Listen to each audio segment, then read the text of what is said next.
BA से related पढ़ाई पढ़ा रही हूँ। सबसे पहले मैंने सोचा कि मैं आपको इतिहास पढ़ाऊं, तो मैं आपको इतिहास पढ़ा रही हूँ। इस वीडियो से पहले मैंने एक वीडियो बना रखा है जिसमें कि मैंने हिस्ट्री हमें क्यों पढ़नी चाहिए, उसका क्या मतलब है, ये सब मतलब उस बेस पे मैंने हिस्ट्री से रिलेटेड एक वीडियो बना रखी है, जो कि आप जरूर देख लेना। ठीक है, उसके बाद ही आप ये वाली वीडियो देखना, तो थोड़ा आपके लिए अच्छा रहेगा। ठीक है ना।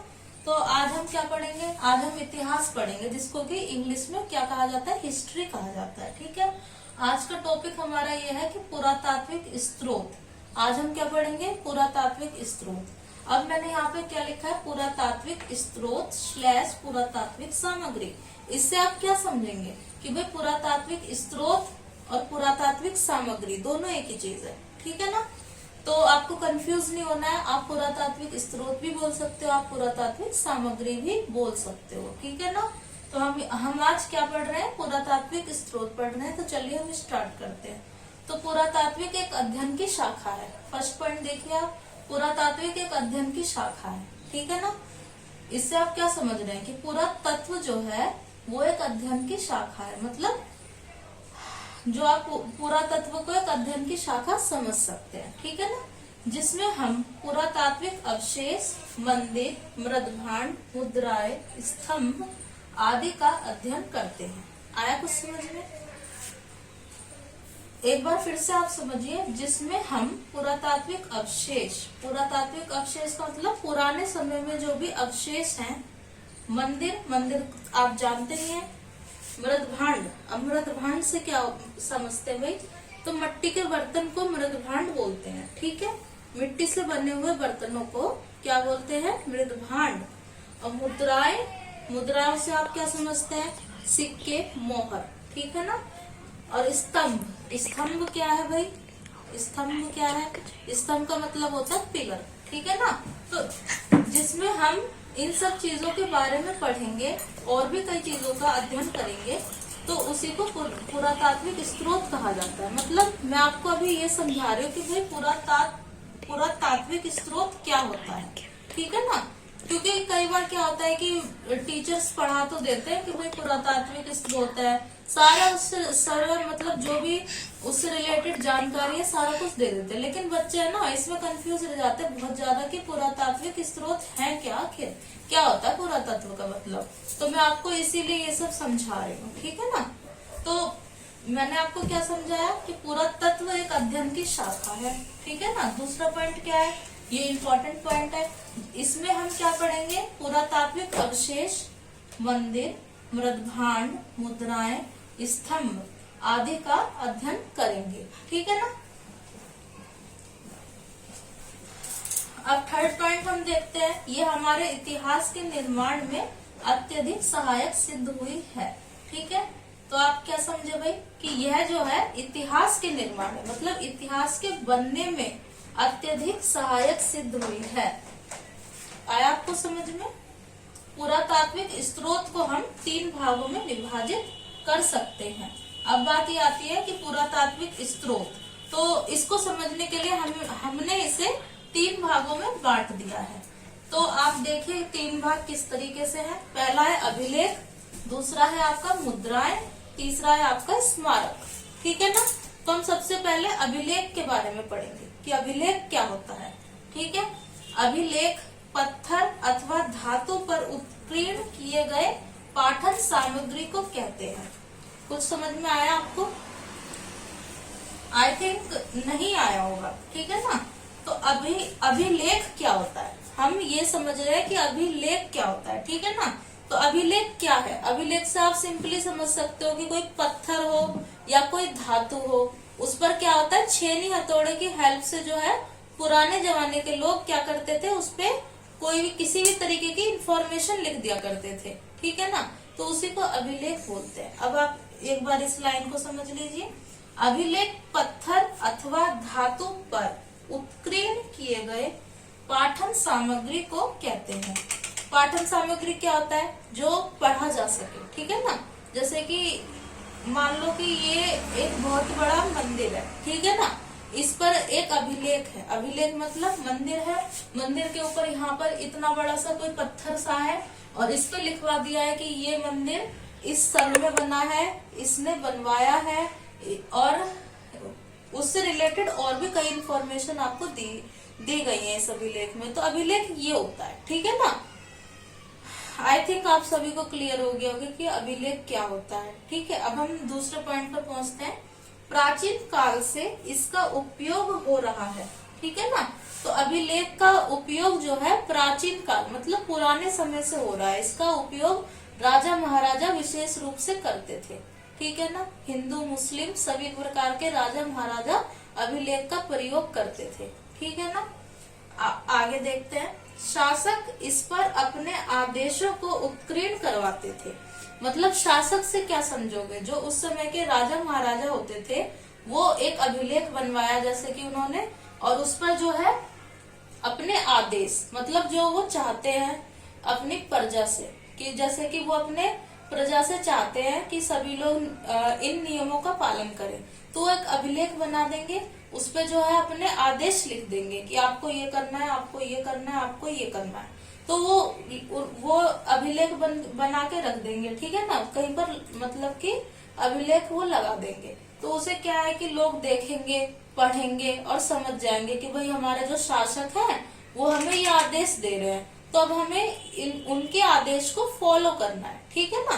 तो आई थिंक मैंने आपको ठीक से समझा दिया और आपको आ गया होगा, ठीक है ना।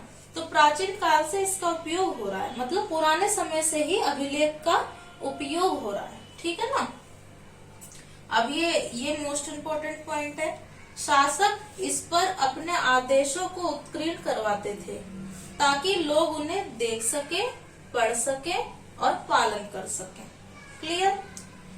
इनके माध्यम से बिना कठिनता से किसी तिथि का पता लगाया जा सकता है। तो अभिलेख जो होता है उसकी मदद से बिना किसी प्रॉब्लम के इंसान जो है किसी भी तिथि का पता लगा सकता है। तिथि कैसे भाई, जैसे कि अकबर है, ठीक है ना। अकबर ने मतलब भारत पर शासन किया है ना। तो क्या नाम है, जैसे उनके शासनकाल कब से कब तक का था, तो एक तरीके से तिथि हो सकती है, ठीक है ना। तो इनके माध्यम से बिना किसी कठिनता से किसी तिथि का पता लगाया जा सकता है। क्लियर। तो राजाओं की वंशावली का ज्ञान प्राप्त होता है।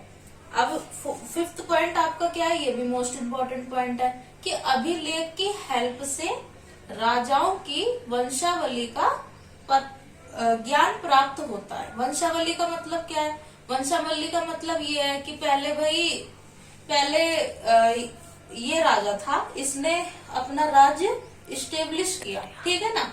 उसकी मौत के बाद फिर उसका बेटा राजा बना, फिर उसका बेटा राजा बना, फिर उसका बेटा राजा बना। तो इस तरीके से वंशावली कि भाई ये थे पहले इतने सन से इतने सन तक, फिर ये थे इतने सन से इतने सन तक। तो वंशावली का पता लगाया जा सकता है अभिलेख के माध्यम से। सो स्टूडेंट्स, मैंने अभी आपको ये बताया कि अभिलेख के माध्यम से हमें कैसे राजा महाराजाओं की वंशावली का पता चलता है। तो हम नेक्स्ट पॉइंट पढ़ते हैं। नेक्स्ट पॉइंट है आपका, इनके माध्यम से हमें सामाजिक, राजनीतिक और धार्मिक जानकारी प्राप्त होती है। किनके माध्यम से भाई, अभिलेख के माध्यम से। अभिलेख के माध्यम से हमें सामाजिक जानकारी कैसे प्राप्त होती है कि उस समय समाज की क्या दशा थी, ठीक है ना। समाज कितने वर्गों में विभाजित था और समाज किस तरीके का था। तो उस समय के प्राचीन समय में हमें अभिलेख के माध्यम से ये पता चलता है कि उस समय समाज की क्या स्थिति थी, ठीक है ना। तो अब आप देखेंगे कि राजनीतिक स्थिति कैसी थी, अभिलेख के माध्यम से कैसे पता चलता है कि उस समय जो राजा महाराजा थे वो किस तरीके के थे, अपनी प्रजा से कैसा बिहेव करते थे, किस तरीके का टैक्स लिया करते थे, ठीक है ना, कर लेते थे किस तरीके का अपनी प्रजा से। तो इस तरीके की जुड़ी जानकारी आपको अभिलेख के माध्यम से प्राप्त होती है। अब बात आ जाता है धार्मिक जानकारी। धार्मिक जानकारी से आप क्या समझते हैं कि उस समय के जो राजा महाराजा थे वो किस धर्म को मानते थे, ठीक है ना, किस धर्म का प्रोत्साहन करते थे। यही सब आपको अभिलेख के माध्यम से पता चलता है। अब 7th पॉइंट आपका, प्राचीन अभिलेख अनेक स्थान और अनेक रूपों में प्राप्त हो जाते हैं। मतलब प्राचीन अभिलेख मतलब पुराने समय में के जो अभिलेख थे वो अनेक स्थानों से प्राप्त हो जाते हैं, मतलब अलग अलग स्थानों से प्राप्त हो जाते हैं और अलग अलग रूपों में प्राप्त होते हैं। रूपों में प्राप्त होते हैं, इसमें थोड़ा सा आपको कंफ्यूजन होगा, लेकिन ये जब आप 8 पॉइंट पढ़ेंगे तो आपका ये वाला कंफ्यूजन खत्म हो जाएगा, ठीक है ना। तो हम 8 पॉइंट पढ़ते हैं। अभिलेख 8 रूपों में प्राप्त होते हैं। अभिलेख कितने रूपों में प्राप्त होते हैं भाई? 8 रूपों में। बस अब हम वो देखते हैं कि 8 रूपों में कैसे अभिलेख प्राप्त होते हैं, ठीक है ना। तो पहले मैं आपको नाम बता देती हूँ, फिर उससे रिलेटेड मैं आपको कुछ एग्जांपल्स दे दूंगी और समझा दूंगी कि ये अभिलेख क्या है, ठीक है ना। तो फर्स्ट है आपका स्तंभ, क्या है फर्स्ट आपका? स्तंभ लेख, ठीक है ना। दूसरा क्या है आपका? शिलालेख। तीसरा आपका गुहालेख। चौथा है आपका मूर्ति लेख। पांचवा है आपका प्रकार अभिलेख। छठवा है आपका पात्र अभिलेख। सातवां है ताम्र पत्र अभिलेख। आठवां आपका मुद्रा अभिलेख, ठीक है ना। तो मैं इसको क्या नाम है डिस्क्राइब करती हूँ बहुत ही शॉर्ट में। स्तंभ अभिलेख क्या होता है? जैसे पिलर है, पिलर के ऊपर क्या नाम है राजा महाराजा जो है कुछ जानकारी लिखवा दिया करते थे अभिलेखों के माध्यम से। तो यही है आपका स्तंभ अभिलेख। हल्का सा कंफ्यूजन हो गया होगा तो अभी मैं क्लियर कर देती हूँ। स्तंभ अभिलेख मतलब राजा महाराजा जो थे ना, वो जैसे मंदिर बनवाते थे, भवन निर्माण करवाते थे, तो उसमें जो पिलर लगते थे उस पर भी अभिलेख लिखवा देते थे। अभिलेख मतलब उस पर भी कुछ जानकारियां लिखवा देते थे, ठीक है ना। तो यही होता है आपका स्तंभ अभिलेख। इसका एग्जाम्पल क्या है भाई? इसका एग्जाम्पल है अशोक के स्तंभ। अशोक के स्तंभ कैसे भाई? तो अशोक जो सम्राट हुआ है उसने अपने समय में स्तंभ बनवाए हैं बहुत सारे, उस पे अभिलेख मिले हैं, ठीक है। कीर्ति स्तंभ, दीप स्तंभ, तो ये कुछ बहुत ही ज्यादा मतलब प्रचलित एग्जाम्पल हैं, ठीक है। सेकंड आपका शिलालेख। शिलालेख का मतलब क्या है कि राजा महाराजा जो थे शिलाओं पर लिखवा दिया करते थे, ठीक है। तो इसका एग्जाम्पल अशोक के शिलालेख। अशोक के शिलालेख का मतलब क्या है? अशोक ने कई शिलाओं पर शिलालेख करवाया है, ठीक है ना। खारवेल का हाथी गुम्फा अभिलेख, ओके। अब तीसरा देखो, तीसरा क्या है आपका? गुहालेख। गुहालेख का मतलब क्या है? गुहालेख का मतलब होता है जैसे ये जो है ना, ये गुहालेख कहाँ पर आपको मिलते हैं? पर्वतीय स्थानों पर मिलते हैं, ठीक है ना। गुहा का मतलब क्या है? गुहा से आप क्या समझोगे? गुफा, गुफा, ठीक है ना। तो गुफा कहाँ पर होती है? पर्वतीय शिखर पर होती है ना, पर्वतीय स्थानों पर होती है। तो क्या नाम है, ये जो गुहालेख है ना, गुफाओं में अभिलेख कुछ प्राप्त हुए हैं, मतलब गुफाओं में कुछ लिखा हुआ प्राप्त हुआ है, ठीक है ना। तो राजा महाराजा जो थे पुराने समय पे गुफाओं में भी अपने बारे में लिखवा दिया करते थे, ठीक है ना। तो इसमें आपका एग्जाम्पल क्या? अशोक के बरार गुहालेख, ठीक है। ये कहाँ पाए जाते हैं? पर्वतीय प्रदेशों में पाए जाते हैं, ठीक है। अब चौथा है आपका मूर्ति लेख। मूर्ति लेख क्या है? जैसे मूर्ति से आप क्या समझते हो? जैसे कि किसी भी भगवान की मूर्ति है या किसी भी राजा महाराजा की मूर्ति है, तो उस समय क्या करते थे? क्या नाम है, मूर्ति बनवाई और उस पर कुछ क्या कहते हैं लेख लिखवा दिया, ठीक है ना। तो ब्राह्मण, जैन, बौद्ध ऐसा लिखवाया करते थे। मतलब ब्राह्मण जो है मूर्तियां बनवाई भगवान की और उसके नीचे कुछ लिखवा दिया, ठीक है ना। ऐसे जैन जो थे वो भी अपने भगवान की मूर्ति बनाते थे, उस पर अपना कुछ लिख देते थे लेख, ठीक है ना। और बौद्ध भी इसी तरीके का लेख अपनी मूर्तियों पर लिखवा देते, तो इसी को मूर्ति लेख कहा गया, ठीक है ना। अब पांचवा आपका क्या है? प्रकार अभिलेख। प्रकार अभिलेख क्या है? मंदिरों और स्तूपों के दीवारों पर चारों ओर लेख लिखवाते थे। मतलब प्रकार अभिलेख क्या है भाई? जो मंदिर होता है ना, तो मंदिर के चारों तरफ एक बाउंड्री टाइप का दीवार सा रहता है, ठीक है ना। तो उस पर भी लेख लिखवा दिया करते थे, ठीक है। सो पात्र अभिलेख क्या होता है? मिट्टी के बर्तनों पर लेख लिखवा दिया करते थे राजा महाराजा, उसी को पात्र अभिलेख कहते हैं, ठीक है ना।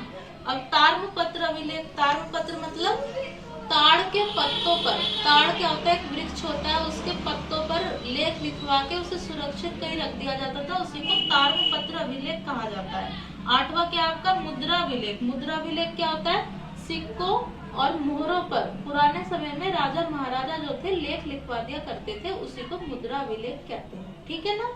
अब आप समझ सकते किस तरीके के लेख? भाई अपनी बड़ाइयां लिखवा देते थे, अपने शासन काल के समय लिखवा देते थे, साम्राज्य विस्तार लिखवा देते थे। तो यहीं पर आपका ये वाला वीडियो जो है स्टॉप होता है। इसके आगे का मैं अगले वीडियो में पढ़ाऊंगी। Thanks for watching my video. अगर मेरा वीडियो आपको जरा सा भी पसंद आया हो तो प्लीज आप मेरी वीडियो को लाइक एंड सब्सक्राइब कर देना। Thank you.